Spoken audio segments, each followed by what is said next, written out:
संत नाम की कोई चीज नहीं थी। जैसे सुबह सुबह एक सज्जन आए और वो कहने लगे कि एक संत को कई लोगों ने मिल करके पुरस्कृत किया है। जब कई लोगों ने मिलकर के पुरस्कृत किया है तो मेरे को थोड़ा सा परेशानी हुई कि संत किसी पुरस्कार से प्रश्न नहीं होता है। मान से, सम्मान से, ऊंच से, नीच से, जो इन सब से ऊपर उठ जाता है वही संत या गुरु, वही संत होता है, उसी को हम संत कहते। अब यहां जो लोगों से पुरस्कृत हो रहा है, लोगों से अच्छाई का सर्टिफिकेट ले रहा है, तो वो संत कहां से हो सकता है? कैसे संत हो सकता है? जिस प्रकार कुंभ में देखा आपने, मेरी समझ में नहीं आता, मैंने पढ़ा है, आदि गुरु शंकराचार्य को पढ़ा है, हमारे गुरुओं ने हमें समझाया कि जो नदी के किनारे संत इकट्ठा होते थे, जो कुंभ होता था, वो 4 मास का होता है, चतुर्मास उसे बोलते हैं, कल्प मास भी बोलते हैं उसे। वो क्या करते हैं कि वहां एकांत में, क्योंकि 1000, 2000, 4000 संत इकट्ठे होंगे, तो उनके पानी की व्यवस्था चाहिए सबसे पहले संत के लिए। सुबह उठना, स्नान करना, फ्रेश होना, स्नान करना, स्नान करने के बाद ध्यान करना है, भोजन प्रसाद किया, उसके बाद जो समय बचा 4 घंटे 6 घंटे आपस में बैठ के सत्संग होता है। सत्संग किस विषय का होता है? वह विषय एक ही होता है कि आपको कितना समय हो गया। गुरु महाराज ने जो तरीका समझाया, क्या उस पे आप चल रहे या नहीं चल रहे? उसके अनुसार चल के आपने क्या प्राप्त किया, कितना प्राप्त किया? नहीं प्राप्त हुआ तो क्यों प्राप्त नहीं हुआ? क्या व्यवधान उसमें आ रहा आपको? या उसकी तैयारी करना। कई बार आपने देखा हो, हमने भी देखा है, कहीं सत्संग होता है, कोई संत सज्जन सत्संग को फरमा रहे होते हैं, हमारे हजारों प्रश्नों का उत्तर उसी में मिल जाता है। हम कई बार लज्जित होने लगते हैं कि देखो संत की गति कैसी होती है, हम तो कुछ भी नहीं कर पा रहे, हमारे जीवन में तो कोई त्याग नाम की चीज नहीं है। इस तरह की बात बताओ, इस तरह से भी जिंदा रह सकता है आदमी? तो हमारे हजारों प्रश्न के उत्तर उस सत्संग में मिल जाते हैं। तो अभी तक गुरु महाराज मैं जो समझा हूं, आपका अर्थ कहने का यह है कि जो संत है उसकी कथनी और करनी में कोई अंतर नहीं होता है, और वो अपनी रहनी सहनी से ही हमें जीवन जीने का तरीका भी सिखाते हैं। तो गुरु महाराज इसमें एक विषय और आया था कि जब आपने उदाहरण दिया कि अलग अलग तरह की फोर्सेज हैं, अलग अलग तरह की उनकी वर्दियां होती हैं, तो इसका अर्थ ये है कि जो संत है जरूरी नहीं है जिसने गेरुआ वस्त्र धारण कर रखा है या जिसने सफेद कपड़े धारण कर रखे हैं, यानी उसके जो कपड़े हैं वो उसके संतत्व या गुरुत्व की पहचान नहीं है। इसका मतलब यह हुआ कोई अलग ही ऐसा तत्व है जो उसे संत या गुरु कहलाता है, जिससे वो। तो एक प्रश्न और इसमें मेरा उठ के सामने ये आया, तो क्या संत जो होते हैं, गुरु जो होते हैं, वो प्रकृति के खिलाफ भी जा सकते हैं? बहुत से चमत्कारों की बात समाज में होती है, तो क्या कभी कोई गुरु या संत प्रकृति के खिलाफ भी जाके कोई कार्य कर सकता है? ये आपने जो कहा ना कि मैंने तो हजारों बार कहा है जी कि कोई कपड़े पहनने वाला ही संत नहीं हो सकता है। संत अंदर की स्थिति का नाम है जी। कोई पैंट पहनने वाला भी हो सकता है, कोई सलवार पहनने वाली भी बेटी हो सकती है, कोई साड़ी पहनने वाली भी बेटी हो सकती है, क्योंकि अच्छे बनने के लिए कोई शर्त नहीं रखी गई है। अच्छे बनने के लिए कोई शर्त नहीं रखी गई है, त्याग के लिए कोई शर्त नहीं रखी गई है। शर्त तो वहां रखी गई जहां प्राप्ति की बात है, जहां प्राप्ति करने। अब आप देखिए हमारे यहां बहुत संत ऐसे हुए जो ग्रस्त में रह करके उन्होंने काम को किया और उच्च कोटि के संत हुए। जी। कोई ऐसी बात नहीं है उनसे। तो कहने का मतलब है कपड़े से कोई लेना देना नहीं है, कपड़े तो हमारी पहचान है कि ये किस श्रेणी का महात्मा है, ये कहां से जुड़ा हुआ महात्मा है।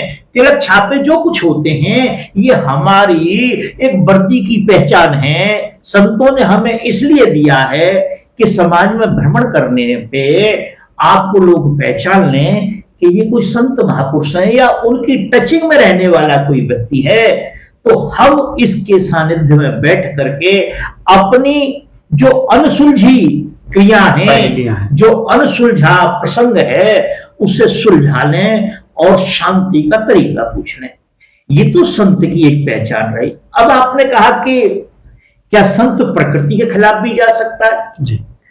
तो मेरी मान्यता है कि संत कभी प्रकृति के खिलाफ नहीं जाता है। संत तो आता ही प्रकृति की रक्षा के लिए है। हम इसको थोड़ा सा ऐसे समझेंगे जैसे हमारे देश के राष्ट्रपति हैं। जी। तो राष्ट्रपति का पद क्या है? हमारे यहां राष्ट्रपति के पद की कोई विशेष वैल्यू नहीं है। राष्ट्रपति का पद इसलिए है कि राष्ट्रपति जी जो होते हैं वह संविधान की रक्षा करते हैं। संविधान को लागू कराने का उनके पास एक ऐसी पावर होती है, जहां संविधान का उल्लंघन हो रहा है वो उसको रोक देते हैं, और जहां संविधान के अनुकूल हो रहा है वो उसे प्रोत्साहित करते हैं। प्रोत्साहित करने के बाद वह उसे पुरस्कार देते हैं, और कोई काम नहीं है राष्ट्रपति का जी। अब बात यह आई कि राष्ट्रपति क्या संविधान का देखा देखी उल्लंघन कर सकते हैं? नहीं कर सकते। जैसे राष्ट्रपति का भी परिवार होता है, तो क्या राष्ट्रपति का कोई लड़का या लड़की या भाई भतीजा कोई भी हो सकता है इसमें, और कहीं किसी गलत कार्य में पकड़ा जाता है। जब वो किसी गलत कार्य में पकड़ा जाता है और खबर पहुंच जाती है राष्ट्रपति जी के पास जी कि भी आपका ये कोई स्वजन है, वह इस केस में पकड़ा गया है। पहली बात तो राष्ट्रपति के पास डायरेक्ट वो नहीं कर सकते, फोन पर किसी माध्यम से पहुंचता है। तो राष्ट्रपति क्या कहेंगे? क्या मेरे बच्चा है इसको छोड़ दीजिए आप? नहीं कह सकते। राष्ट्रपति जी ये कहेंगे कि अगर हमारा जो स्वजन है, हमारा कोई परिजन है, तो आप अपने हिसाब से कार्य करें, कानून के हिसाब से काम करें, संविधान के हिसाब से काम करें। अगर इसने कोई गलती की है तो उसे संविधान के अनुसार सजा निश्चित करें, मुकर्रर करें। यही तो तरीका है। इसी प्रकार से जो संत होते हैं प्रकृति की रक्षा के लिए आते हैं। हमेशा संत प्रकृति की रक्षा के लिए आते हैं। तो जब प्रकृति की रक्षा के लिए आते हैं तो क्या संत प्रकृति का उल्लंघन कर सकते हैं? नहीं कर सकते। क्या प्रकृति से खिलवाड़ कर सकते हैं? क्या वो अपने पद से चोरी नहीं कर रहे? क्या वो अपने आप से नहीं लड़ रहे? क्या अपने आप को वो मूर्ख नहीं बना रहे? क्या अज्ञान से मातापच्छी नहीं हो रही उसकी? नहीं। संत कभी भी प्रकृति का उल्लंघन नहीं करते, कभी प्रकृति के विरोध में नहीं जाते। अब रही बात ये कि हमने सुना चमत्कारों की बातें जी। हमने सुना एक जगह एक संत थे, पानी में पूरियां तल दी उन्होंने। बहुत अच्छे संत रहे जी। पता लगा भंडारा हो रहा था जी। तो उनके शिष्य आए और आकर के कहने लगे महाराज घी खत्म हो गया है जी। जब घी खत्म हो गया तो उन्होंने कहा अच्छा एक काम करो, जमुना मैया के पास जाओ और 4 कनस्तर घी ले आओ। ठीक है, वो गए और उसमें से जल भर लाए और आके जब कढ़ाई में डाला तो घी बन गया।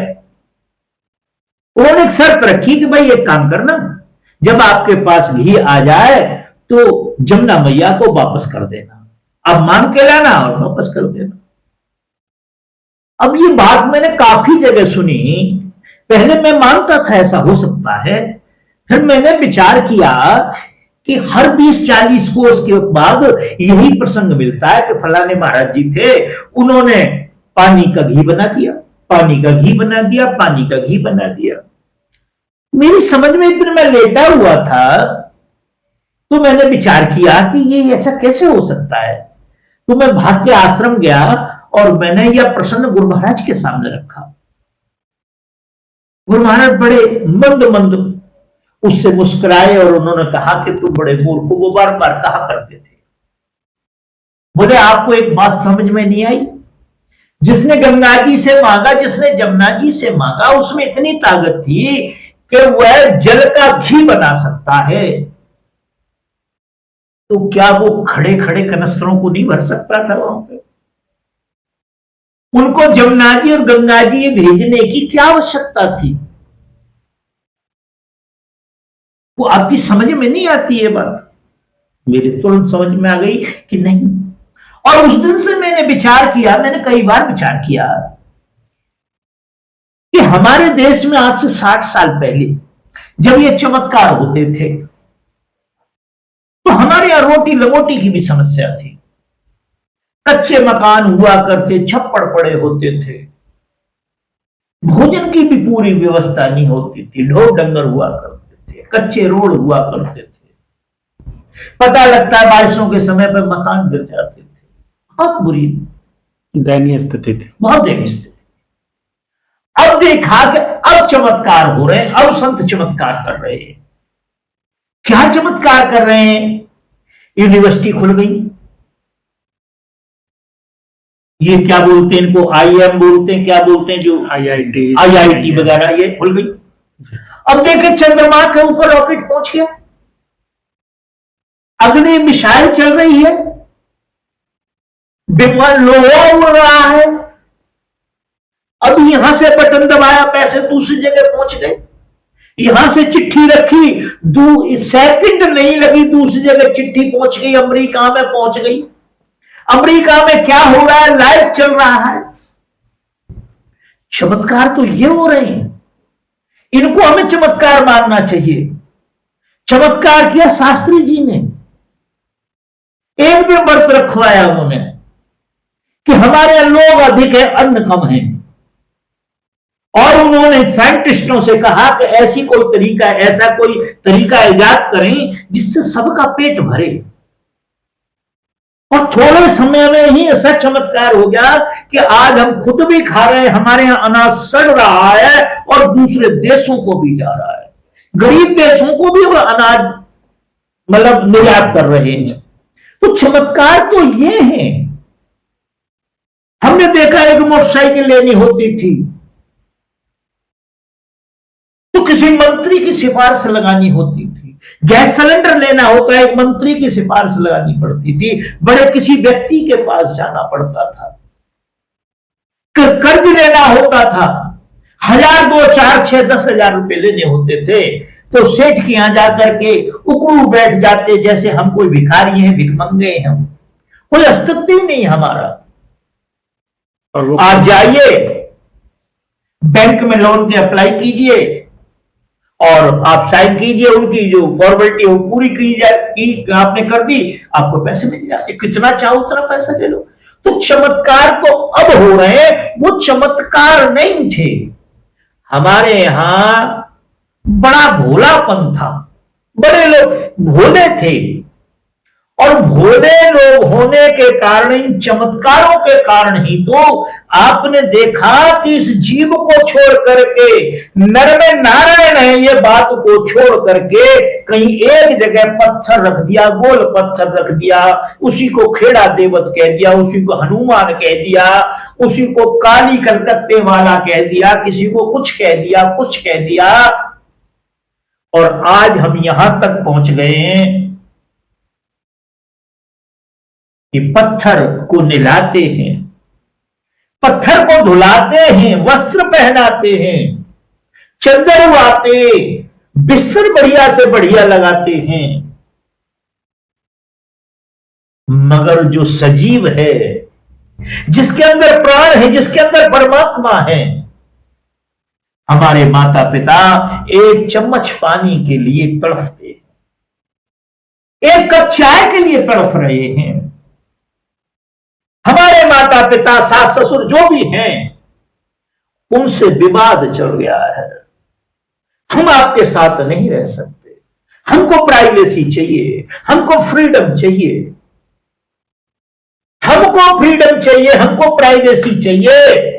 कब से हुआ ये? जब से जड़ परमात्माओं का चमत्कार होने लगा, जब से हम जड़ों को खिलाने लगे और चैतन्य को भूखा मारने लगे। हमारे यहां प्राचीन समय से कहा गया है, नर सेवा नारायण सेवा, नर सेवा नारायण सेवा। आप देखिए, संतों में कभी व्यक्ति नहीं कहा जाता है। प्रसाद बन रहा है, 4 संत आ गए, 6 संत आ गए, 10 संत आ गए, भक्त आ गए, जाओ भाई सभी मूर्तियों को बुला के लाओ, प्रसाद के लिए बिठाओ। 4 मूर्ति और आ गई, 6 मूर्ति और आ गई। क्यों? कि वह मूर्ति खाती हैं, पीती हैं, चलती हैं, फिरती हैं, सभी काम करती हैं। मेरा विरोध नहीं इन बात से। राम की प्रतिमा के सामने हम जाएं, राम से राम का चरित्र लेके आए। राम ने अपने जीवन में जैसा चरित्र का निर्माण किया, पिता के सामने पिता जैसे, भाई के सामने भाई जैसे, पत्नी के सामने पत्नी जैसे, बहन के सामने बहन जैसे, मां के सामने मां जैसा व्यवहार, ये चीजें हमें लानी चाहिए, तब हमारा कल्याण होगा। हम क्या करते हैं? पूजा राम की करते हैं और आचरण हमारा रावण जैसा बना रहता है। हम पूजा कृष्ण की करते हैं, आचरण हमारा कंस जैसा बना हुआ है। क्यों बना हुआ है? कि हमको केवल सिखाया गया है, केवल इस काम को कर लो तब काम हो जाएगा। एक सज्जन मेरे पास आए और आकर के, रात का समय था, वह कहने लगे मुझे कोई तरीका बताओ भजन का। मैंने कहा भाई तुम 3-4 जगह से तो पहले भटक के आ रहे हो, अब तुम्हारे ऊपर कोई तरीका काम नहीं करेगा, क्योंकि आप बेइलाज हो गए, लाइलाज हो गए आप। तो मुझसे उन्होंने पूछा क्या महाराज जी कुछ यज्ञ से भी होता है? मैंने कुछ नहीं होता। महाराज जी कुछ दान करने से होता है? मैंने कहा कुछ नहीं होता है। महाराज जी को त्याग करने से होता? मैंने कुछ नहीं होता है। फिर काय से होता है? मैंने कई सब कुछ भजन करने से होता है, किसी कुछ करने की जरूरत नहीं है, केवल और केवल भजन करने की जरूरत है।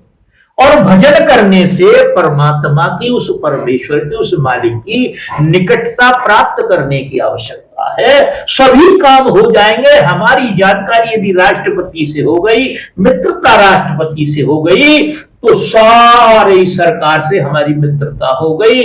और यदि हमारी मित्रता राष्ट्रपति से नहीं हुई, हम सिपाही सिपाही के पास जाएंगे, चौकीदार चौकीदार के पास जाएंगे, मगर राष्ट्रपति से फिर भी हमारी जानकारी नहीं। तो एक संत कहते हैं कि एक को साधे सब सदें, सब साधे सब जाएं, और जो तू सींचे मूल को, फूले फले अघाए। इसका अर्थ क्या हुआ? पत्ते पत्तों पर पानी डालने से पेड़ कभी भी फलदार नहीं हो सकता, सूख सकता, हरा भरा नहीं होगा। हरा भरा कब होगा? पत्तों पे पानी डालना बंद करें, उसकी जड़ में दे दें आप, परमेश्वर की निकटता प्राप्त कर ले, बाकी फिर कुछ प्राप्त करने की आपको आवश्यकता नहीं रहेगी। तो मैं जो समझा, आपका जो प्रश्न था, क्या संत भी प्रकृति का विरोध कर सकते हैं? क्या संत भी प्रकृति के विरोध में हो सकते हैं? क्या संत भी कोई कपड़े वाला हो सकता है? क्या संतों के विचारों के ऊपर हम अपने विचार प्रकट कर सकते हैं? तो मैं तो इस बात पर निर्णय पे पहुंचा हूं, मेरी जुबान, मेरी सोच, मेरे विचार तो संतों के चरणों में, उनकी जूतियों में बैठने लायक भी नहीं है।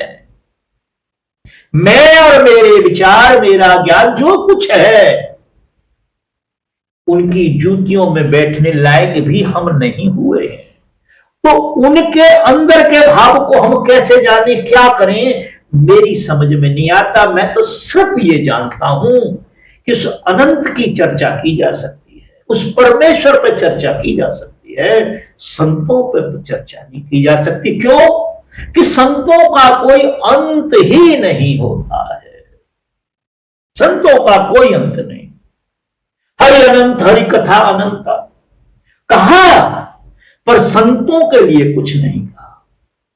तो कहने का मेरा भाव है कि ना संत प्रकृति का बोध कर सकते हैं, और ना ही मेरी वाणी, मेरे विचार, मेरी बुद्धि संतों के ऊपर कोई प्रकाश डाल सकती है। संत क्या होते हैं, कैसे होते हैं, ये हम अपने विचारों के माध्यम से कुछ बातें कह देते हैं। अच्छी लगे ठीक है, नहीं लगे ठीक है। धन्यवाद। तो द्विवेदी जी, मुझे लगता है आपको अपने प्रश्न का उत्तर मिल गया होगा, और मेरी भी बहुत सी भ्रांतियां यहाँ पर आपके प्रश्न के माध्यम से वो शांत हुई। गुरु महाराज का साफ साफ कहना है कि जिसने अपने अंत को जान लिया वो संत है। संत एक स्थिति का नाम है, वो अपने रोजमर्रा के सारे कार्य करते हुए भी उस स्थिति को प्राप्त कर सकते हैं। तो मुझे आशा है आपके प्रश्न का हल हो गया होगा। यदि फिर भी कोई प्रश्न शेष बचता है तो आपका फिर से स्वागत है। धन्यवाद।